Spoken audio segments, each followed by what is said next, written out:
Okay, what I want to do now is to tell you a little story about a little bit about my background and why I became very interested in goal planning, goal achievement, and success. When I was in my early 20s, I read pretty much all the current self-help books that were out there. That included books like The 7 Habits of Highly Effective People by Stephen Covey. I also read Unleash the Power Within by Tony Robbins. I read all the books that were available. Those two were two that really stuck out in my mind. And all those books all talked about your goals and your values and all the other things associated with success. And I read them and I applied them and I failed. I failed every single time to achieve my goals. Particularly one book, The 7 Habits of Highly Effective People, where you have to, first of all, clarify what your values are and then attach goals to those values. I think that was where I had the biggest difficulty. But I think it just made me give up reading these books. It made me give up trying to achieve these goals. And I tried so hard, probably for about 3 or 4 years, to try and find a way out of this, to try and find a way of achieving the goals that I really wanted to accept for myself. But I didn't do it.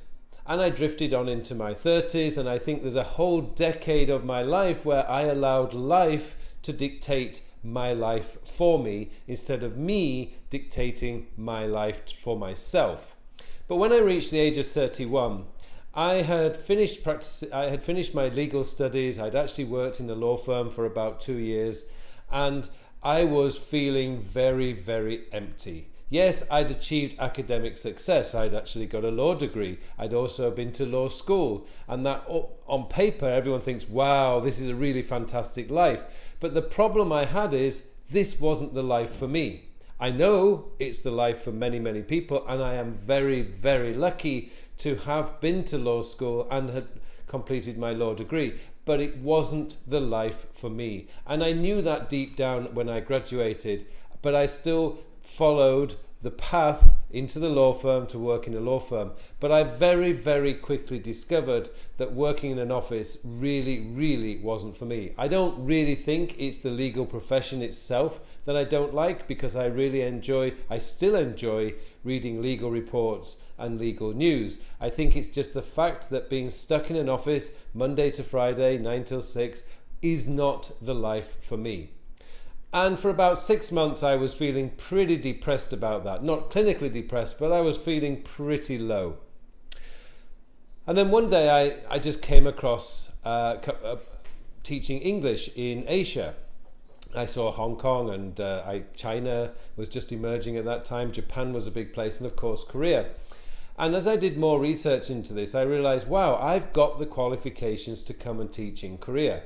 It also helped that here in Korea, 1 pint of beer was about £1, which would be about $1.50 in the US currency at that time. That was a big plus. So I did a little bit of research into Korea, and I thought, what the hell, let's just give it a go. Let's stop allowing my life to be dictated by life and take control of my life and really go on an adventure. Well, that was 15 years ago. I flew out to Korea. I started teaching English. I fell in love with the country first. I fell in love with teaching second. And even to this day, I just get such a buzz from teaching and from helping people.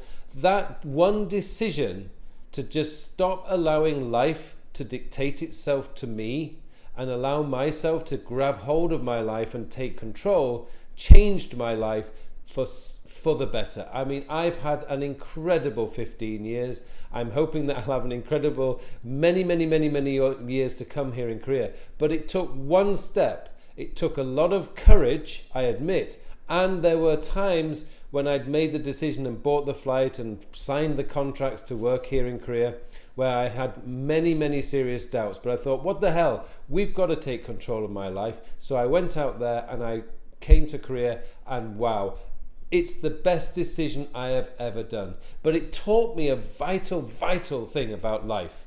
Life is your life. It is your life. It isn't somebody else's life. And you should never, ever allow somebody to tell you how to run your life. And that's not just a person. That's society as well. Society has a terrible habit of grabbing hold of you when you're very, very young, probably in your early school days, and telling you this is the way to live your life.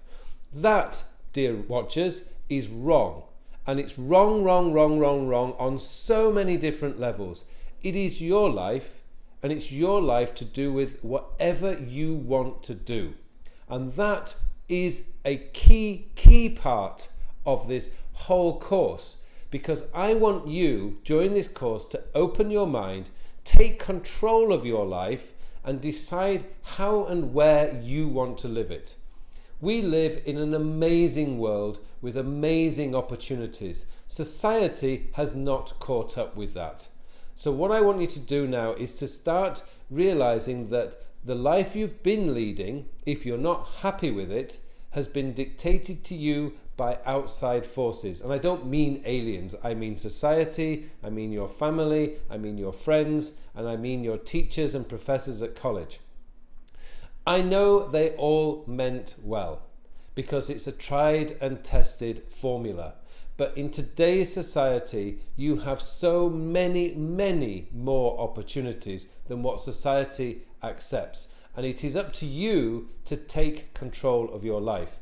My story taught me one vital thing, that when I start listening to myself and stop listening to society and my friends and my family, that's when I take control of my life. And that has resulted into me having the 15 best years of my life, and every single day I wake up super energized, super enthusiastic, because I love life to the full, and I feel so happy inside. I can't even remember the last time I felt any stress, any depression, or any gloominess, because every single day for me is a fantastic day. And you too can have that feeling, because that's what I want to teach you in this course. I want you to be able to take back control of your life and to lead the life that you want, that ultimately leads to your complete happiness and fulfillment. So there you go. That's my story, and I really wanted to get it out at this beginning of this course so that you would have a proper idea about where I am coming from as I teach you these steps to creating a successful life for yourself.